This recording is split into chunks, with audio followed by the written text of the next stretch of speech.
welcome to 49 Unbeaten, the official ArsenalVavel podcast. I'm joined by Ben, Jack and Dan to preview Arsenal versus Tottenham, Emirates Stadium, Sunday at 4:30. How are we feeling about this one? Because we always go into derbies just underwhelmed almost, but we're off the back of a European victory, which historically doesn't bode well in terms of next games. Is it a meaningless fixture now? So in terms of the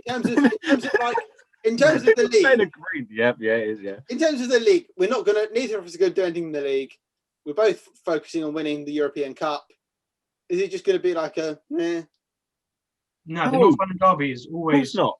Yeah. Of course not. North London derby is always, no matter what, the biggest game of the season. I don't care where we finish this season. We have to beat Spurs. I don't care. We have to beat them.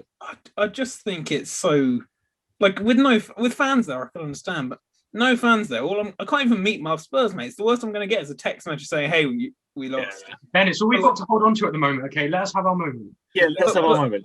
I'd rather get through the Europa League. It's why a couple of podcasts ago I was saying we should have played a stronger team for Olympiacos. You know, at the end of the day, if we win the Europa League this season, I'm not going to look back and go, "Oh, but we lost to Spurs, so it doesn't really matter."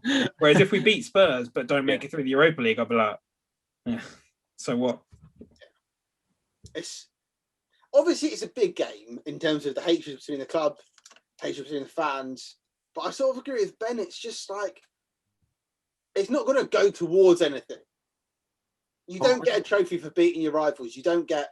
It's bragging rights, isn't it? It's bragging for about 6 months until we play them again. I think because we lost to them in the away fixture, we have to win at home. We can't let Spurs take 6 points from us in the season. It's not happened for ages, has it? I know exactly. And the fact that they're also having an equally as bad season as us, it's not like they're doing any better. So we don't have any excuses. You know, they are 7 points ahead. In fairness, I know, but you know what I mean. But you know what I mean? They're still, where it seems before there were, in the Champions League qualification spaces, potentially wanting to get Europa League like us, we're sort of, in that bracket in mid-table where, Spurs still obviously have a bigger chance of qualifying for Europe, but, they're still in that mid-table section with us. So I think we can't let them take 6 points from us. I think that's why it's the North London derby as well. Like you have to be excited for it, I think. Like we said, every game's a must-win, but it feels special. I know in the grand scheme of things, it won't make or break our season, but it feels like a game that we need to win. I think every game has been a need to win since Christmas. Yeah, that's true. We were saying before, weren't we? We were saying before, like every single game since Christmas, we've said, if we have to win every single game from now on to have any chance of qualifying for Europe. And now we've just lost to Burnley. And as I said before, hey, we drew. We drew. Sorry, we drew. I know it felt like a loss, but we drew. Exactly, it felt like a loss. But when we drew to Burnley, and now we're saying again, we've got to win every game from now on. The problem is every time you think that Europe's beyond you in this league, someone else screws up as well. Yeah. So like when you're looking at the fixtures, you're thinking, we've got Palace, Brighton, Sheffield United towards the back end of the season again. Like, we can win those games quite comfortably. If we can find form now and win, like, the 9 of the last 10 games of the season, I mean, Spurs would be a big one, and maybe Liverpool. But, like, we've got the opportunity, especially given a lot of those games are against teams around us. We've got the opportunity to really make a good dent into the top 8, I suppose it is now. It's not. I'm not saying it. We're still in the midst of like a horrible run of games. Sort of, we got through Man City and thought, okay, Burnley could be tough, and then we get Spurs, and then we've got another Europa League game, and then we got West Ham who were doing well, and then potentially another European game, and then we've got like Everton still coming up. We've still got some horrible games, and it's like we said, every game is a must-win, but it's got to that point now are we favourites for these games? 5 years ago, we would have been favourites for Everton. Now, maybe not. Well, that's the thing, isn't it? As we get worse, every game gets harder. Yeah. So Everton, as you say, Like we could go there. I remember under Arsene Wenger, we used to go there and get pretty good results pretty often. And now it's sort of like, are we going to get anything? Do we expect to get anything? But And the same. West Ham this season have been much improved too. Yeah, exactly. I was about to say, same with West Ham, same with Villa, same with Leicester, same with even like Leeds United. You want to back the side, but also we know this Arsenal side. We've watched them for 40 games already this season. Yeah. We know exactly what they're capable of at both ends of the pitch. And it's one of those where you just like, we've made so many stupid mistakes this season that you can see us losing every single game from a stupid mistake. Yeah. But I think Spurs is different. I think with having someone like Mikel in management, I think he understands how big of a game it is. Whereas I don't think Emery quite grasped it. But I mean, in his 2 attempts, he's not beaten them. So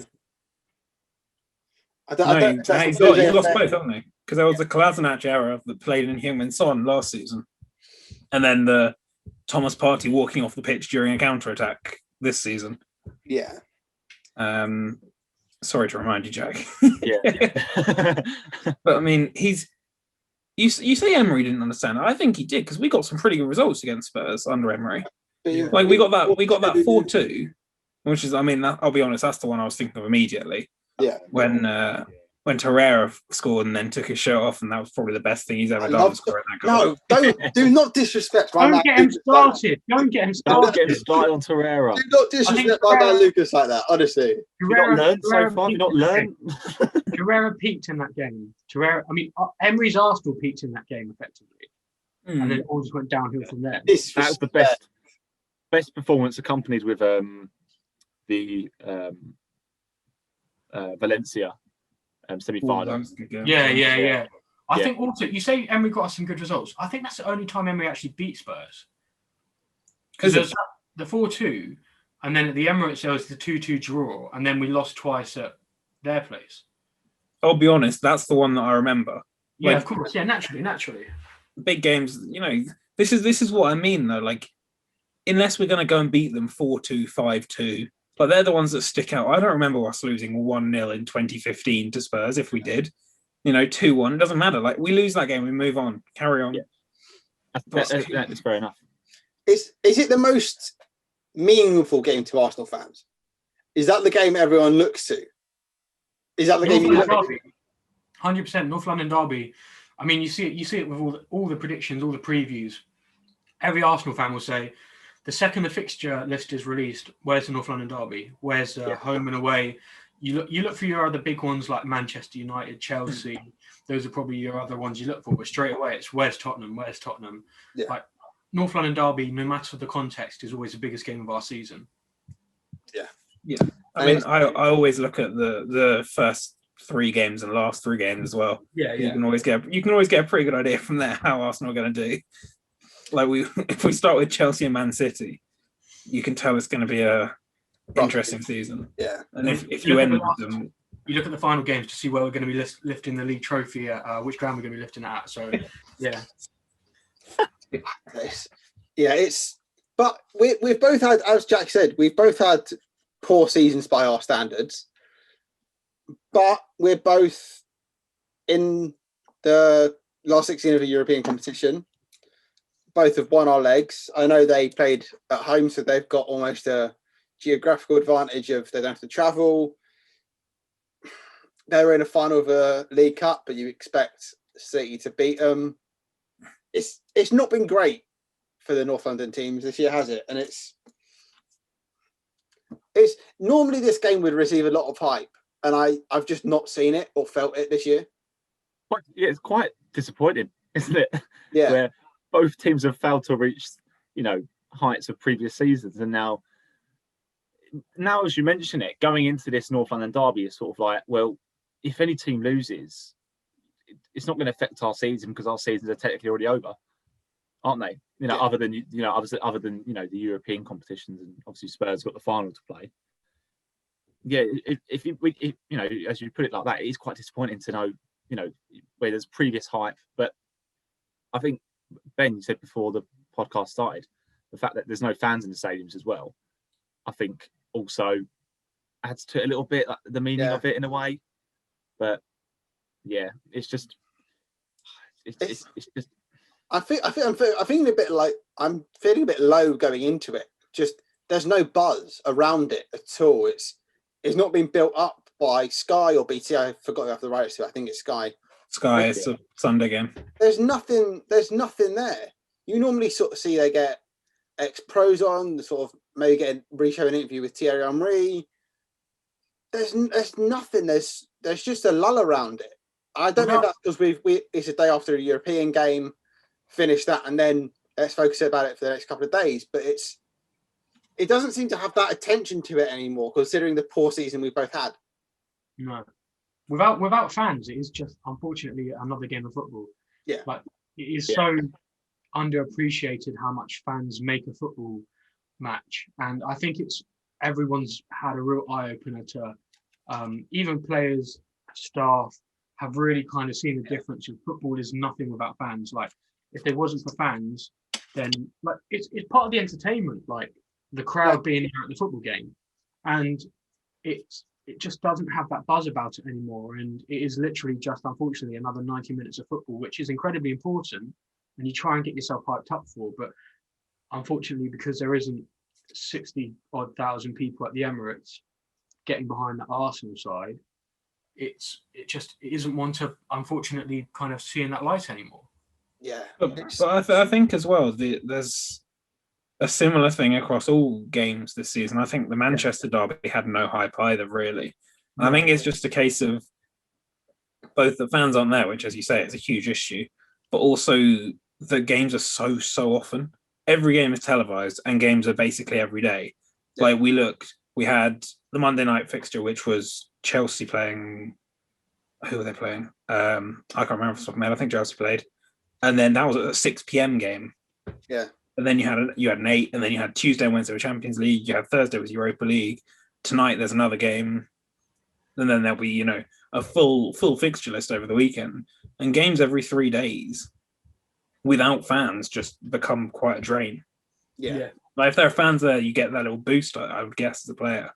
But like if fans aren't there, it's just this is just another game. We're playing another team. They're all right. We're all right. Let's see what happens. There's no passion in it.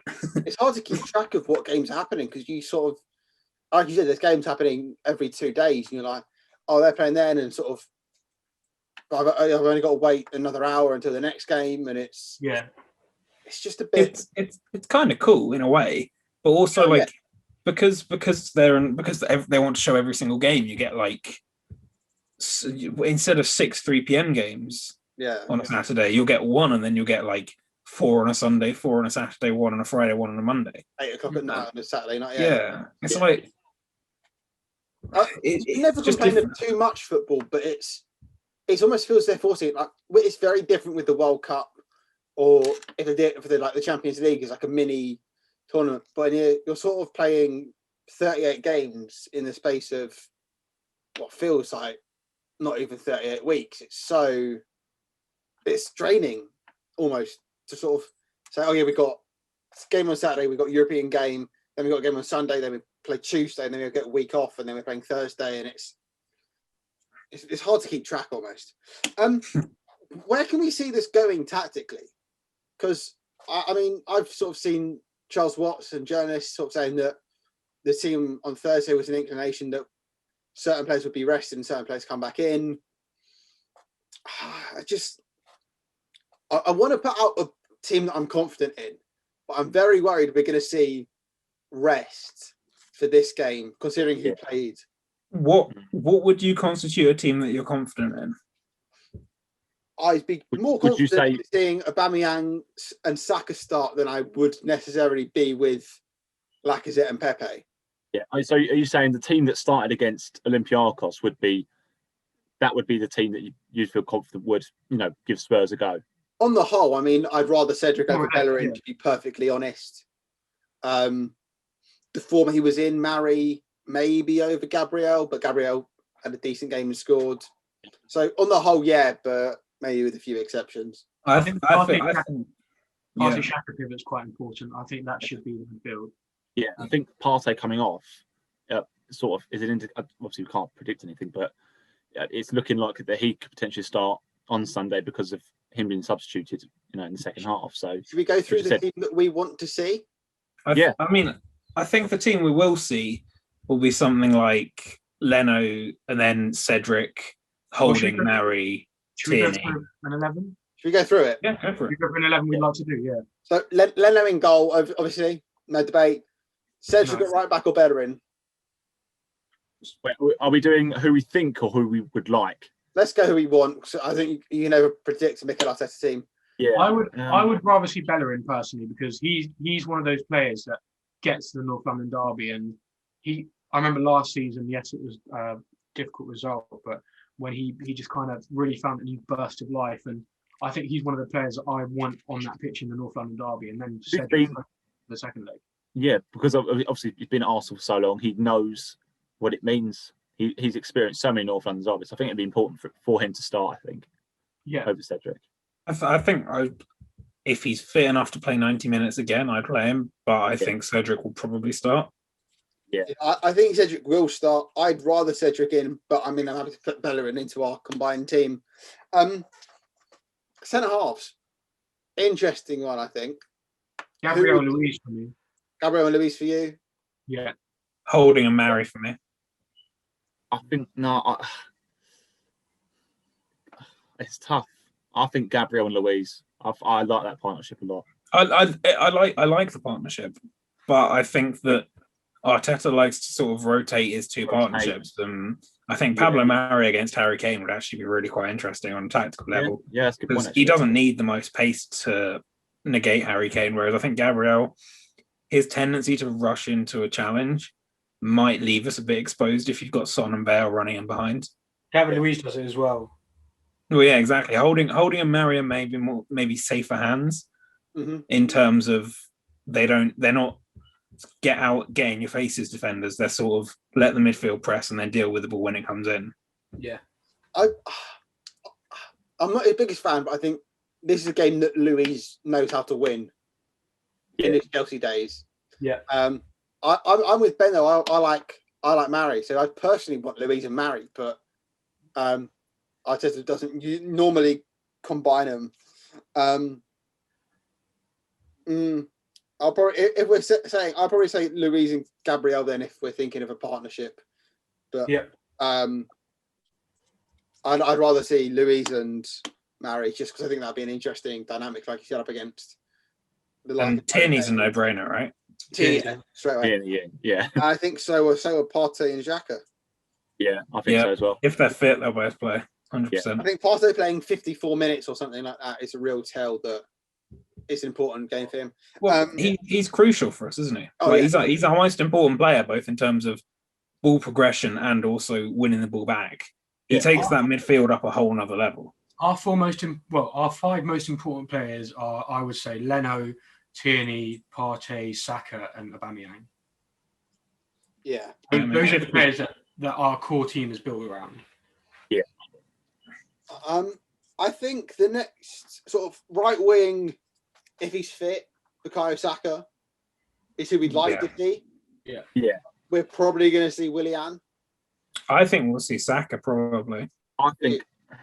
Willian played basically the full 90, didn't he, against Olympiacos? He played the full 90. No. Got another assist as well, so that's another one to add to the tally. I would like to see Saka on the right and Pepe on the left. That's my opinion. Yeah. And Smith Rowe in the middle.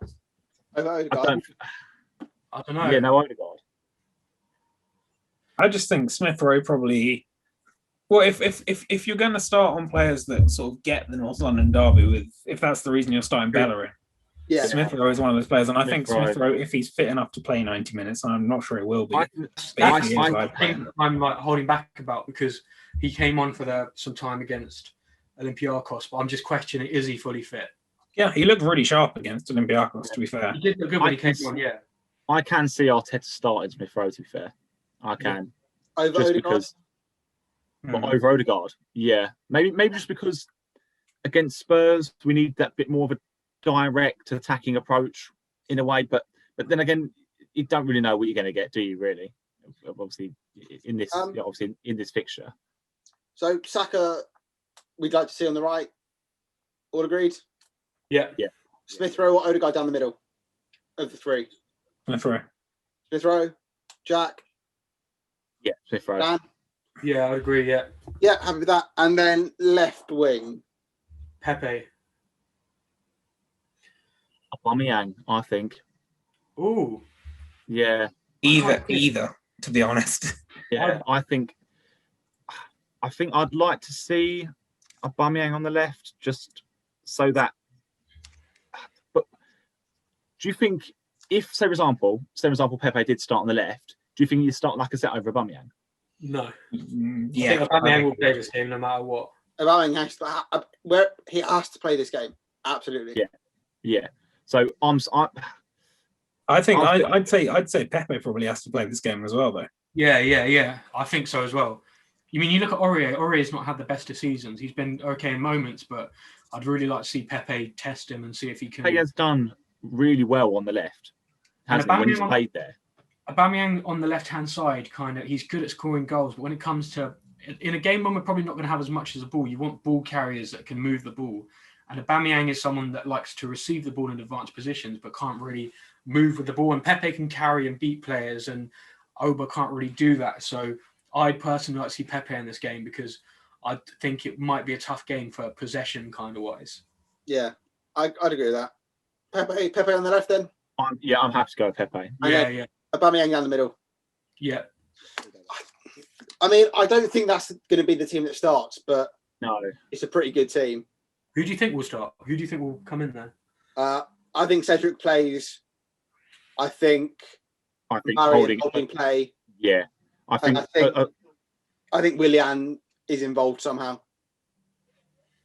I think Pepe will definitely play. I mean, he can't. He's been rested for the last two games. He can't not play, as you say. I think Cedric will play. So I think if Cedric plays, I think Pepe works really well on the right with Cedric. And it'll be really interesting to see him attack Reguilon because Reguilon loves to get forward in the same way that Tierney does. So there might be a lot of space to attack. Well, you assume it'll be Eric Dyer and Davinson Sanchez at centre back for them. And they're not the most. Neither of them are the quickest or the most sensible when it comes to defending. So it'll be fun to see him have a go. And I think on the left we'll probably see Willian, as much as it pains me slightly. Yeah. I'd love to see Martinelli thrown in, but again, I don't really know what's going on with that. I think he's just being sort of eased back into things, so we might get him for 30 minutes if the result's going all right. Yeah.